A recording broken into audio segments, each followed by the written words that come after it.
Donc nous allons regarder un peu l'utilisation des threads. Qu'est-ce qu'un thread? En fait, ça va nous permettre de pouvoir lancer en parallèle euh, des programmes, des bouts de programmes, et de pouvoir donc faire de ce qu'on appelle de la programmation parallèle. Donc on va pouvoir prendre plusieurs instructions de code, les exécuter en même temps, et donc pouvoir, par exemple, quand on aura vu les sockets, pouvoir faire recevoir plusieurs clients et ainsi de suite. Donc le module utile s'appelle le module threading. Donc on va pouvoir avec ce module créer des threads. La première chose à faire donc ça va être d'importer le module. Alors nous allons essayer de réaliser un petit programme, comme ça nous verrons un peu tout ce que l'on va pouvoir utiliser avec les threads. Donc on va utiliser un petit programme, on va faire par exemple un affichage, on verra, on affichera un caractère et on verra comment est agencé l'écriture de ce caractère, suivant en lançant par exemple deux threads. Donc nous allons commencer. Je vais d'abord, comme je vais sûrement mettre des accents, lui dire que on va utiliser, alors voilà, donc coding de point UTF-8.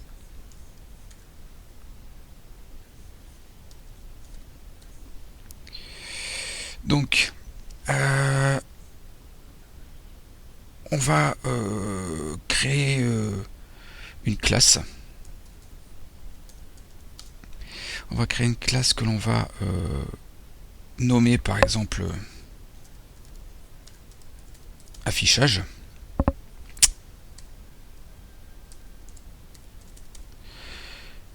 Et donc ce sera, on va utiliser les threads. Donc dans cette classe affichage, on va définir donc la méthode init.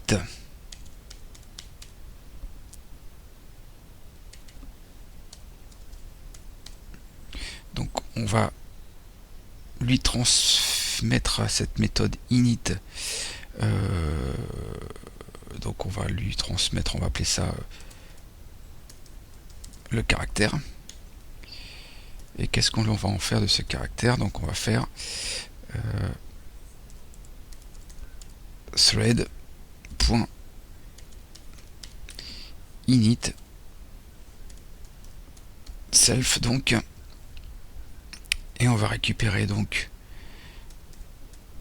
self.caractère égale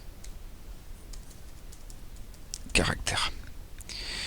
Voilà la méthode d'initialisation. Nous allons pouvoir effectuer la méthode qui va lancer le thread. Alors tout de suite, je vais faire mon import.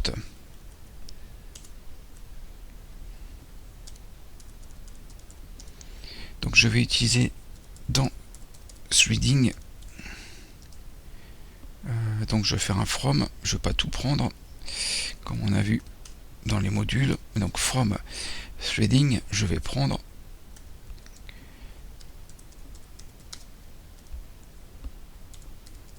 thread.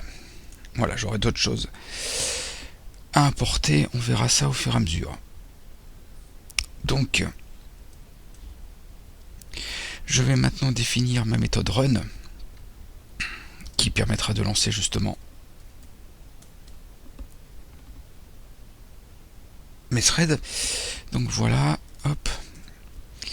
Alors qu'est-ce que je vais faire? Je vais faire une boucle. Voilà, on va faire une boucle. On va dire qu'on va commencer à 0, i égale 0. Donc on va prendre une variable i égale 0 et on va faire un while et on va dire tant que i, tant que i, on va faire inférieur à 30 par exemple, on va afficher à l'écran donc le caractère. Donc on va utiliser 6.stdout.write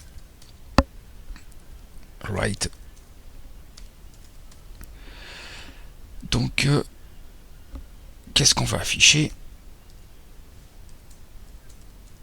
Le caractère. Donc self.caractère. Donc je dois importer, je vais utiliser 6. Donc je vais importer le module 6. J'ai affiché. Je vais tout de suite flusher dès que l'affichage a été fait.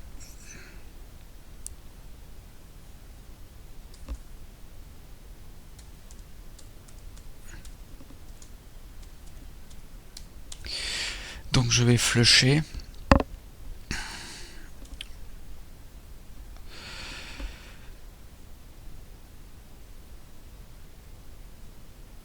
Et on va faire, alors on va faire une attente. Alors pour que ce soit puisse être aléatoire, je vais utiliser import random pour faire de la randomisation. Comme ça on va faire une attente aléatoire. Et donc on va faire on va faire une attente par défaut. Donc on va faire une attente, disons, de 0,5. Et on va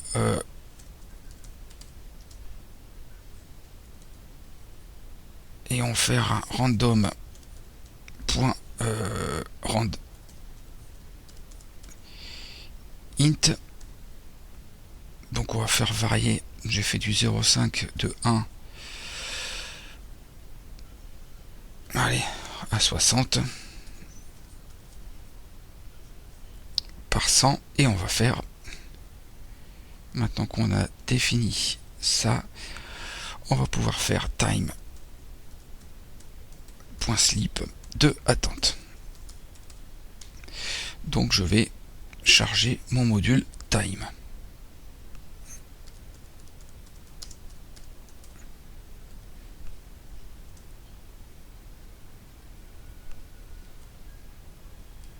Voilà, je vais mettre ça au clair comme ça. Voilà, j'ai chargé mon module time. Qu'est-ce que j'ai oublié? Oui, sinon ma boucle ici va être infinie. Je vais incrémenter i. Donc i égale i plus 1. Donc ma boucle va bien s'incrémenter. Je vais attendre. OK. Donc voilà, j'ai créé ce que je voulais lancer. Je vais pouvoir donc maintenant créer mes threads. Donc je vais faire ma création de thread. Donc je vais faire mon thread 1. Donc mon thread 1, ça va être, il va être égal à quoi? Donc à affichage. Donc égal à affichage. Et je vais lui transmettre une lettre.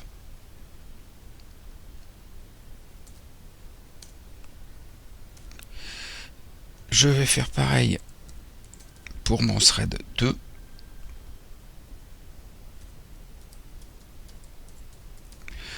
Affichage. Je vais mettre B. Voilà. Donc j'ai bien créé mes threads, j'appelle affichage. Et je vais pouvoir donc lancer, donc start mon thread 1, lancer mon thread 2, et maintenant je vais attendre que les threads se terminent. Donc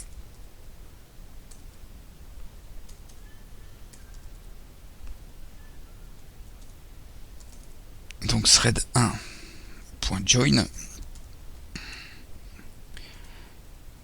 et thread 2.join. Voilà. Donc là, mon programme me semble terminé. On va faire les tests. Donc je fais une petite vérification. Donc j'importe mon module. Je crée mon thread 1 et mon thread 2. Je lui transmets A et B. Je les lance ici. J'attends qu'il se termine ici. Et donc je vais lancer mon thread A. Qu'est-ce qu'il va faire? Il va faire ça ici. C'est-à-dire qu'il va récupérer le caractère dans l'init. Donc ça devient self.caractère. Et mon run, qu'est-ce qu'il va faire? Donc j'ai bien un init et un run. Et mon run, il va faire une boucle de 30 où il va afficher pour mon thread 1 la lettre A avec un temps d'attente aléatoire entre chaque affichage, et en parallèle je lance mon thread B qui fait la même chose. Je vais pouvoir enregistrer. Je vais appeler ça test.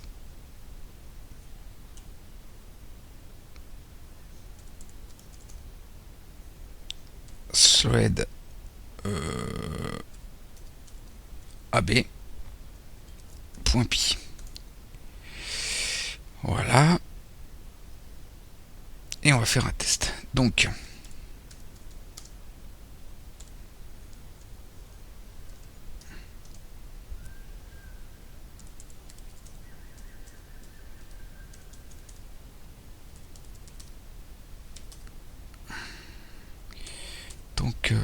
c'est celui-là et je vais lancer.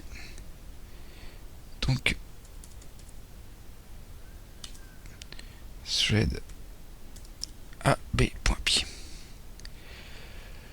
Oui, je n'ai pas dit, donc je vais le lancer directement comme ça. J'ai pas mis au démarrage que c'était du Python, donc je vais faire du Python 2.7.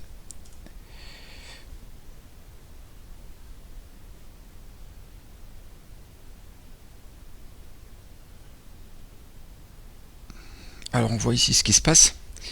Je l'ai fait 30 fois, donc on voit qu'on a des fois du AB, AB. Donc si je reprends ici, j'ai AB, donc les deux choses se lancent. AB, AB, pas de problème, toujours AB ici.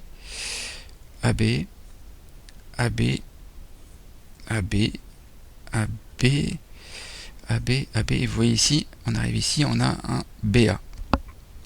BA, BA, BA, BA, BA, AB, AB, et ainsi de suite. Donc suivant l'utilisation de la mémoire, suivant l'utilisation du processeur, on voit qu'on n'a pas à chaque fois, donc on se souvient, j'ai rentré, j'ai d'abord lancé mon thread A, puis mon thread B, donc on pourrait se dire ça va se faire AB, AB toujours, mais on voit que non, qu'on a bien un séquencement qui n'est pas, qui est suivant l'utilisation et suivant l'agencement, hein, qui n'est pas toujours AB mais AB, BA et ainsi de suite. Et donc voilà pour le principe. Donc pour le principe des threads, on a ici réussi donc à lancer assez simplement et à utiliser assez simplement un thread. Donc on peut faire la même chose en utilisant, on refera les threads quand on fera les sockets. On utilisera donc la même méthode. On a vu ici que on a créé donc dans la définition du thread, on a créé, donc qui se trouve là, on a créé dans la définition du thread le constructeur. Il va juste, on l'a dit, le constructeur récupérer le caractère et le mettre là-dedans. On a ensuite la méthode run qui est redéfinie ici. Nous l'avons là, la méthode run. le code qu'elle contient est assez simple en fait, hein, parce qu'on l'a déjà vu avec le boucle while. Et donc, qu'est-ce qu'on a vu? On a vu comment lancer, créer les threads. Donc je répète que quand on lance, comment dire, on crée les threads et qu'on on les lance, donc ici on transmet A et B. Donc chaque thread va en parallèle exécuter ce code, donc le while de 30 boucles. Donc avec un thread qui a transmis le caractère A et l'autre le caractère B. Enfin, on lance les threads un à un, et ici on attend que les threads soient terminés pour que notre programme s'arrête. Donc thread.start crée le thread, donc c'est la partie de code qui va être exécutée en parallèle et va exécuter la méthode run. La méthode join bloque et ne retourne que quand le thread est terminé. Donc ce qui se permet donc d'attendre la fin du programme tranquillement pour que tout se termine. Donc voilà pour le lancement et l'utilisation des threads. On y reviendra un peu plus dans le détail quand on fera les sockets comme j'ai dit tout à l'heure. On verra ce qu'on appelle la synchronisation des threads. Donc on verra ce qu'on utilisera pour synchroniser les threads à ce moment-là. Et on parlera aussi à ce moment-là d'accès simultané aux ressources. Et pour finir, on verra des choses qui vont, les verrous qui vont nous aider aussi pour verrouiller des choses. Hein, ce sera le mot-clé lock, L-O-C-K. Donc nous verrons tout ça au moment opportun. Là nous avons juste vu comment utiliser simplement les threads, et vous pouvez commencer grâce à ça à faire vos programmes en parallèle.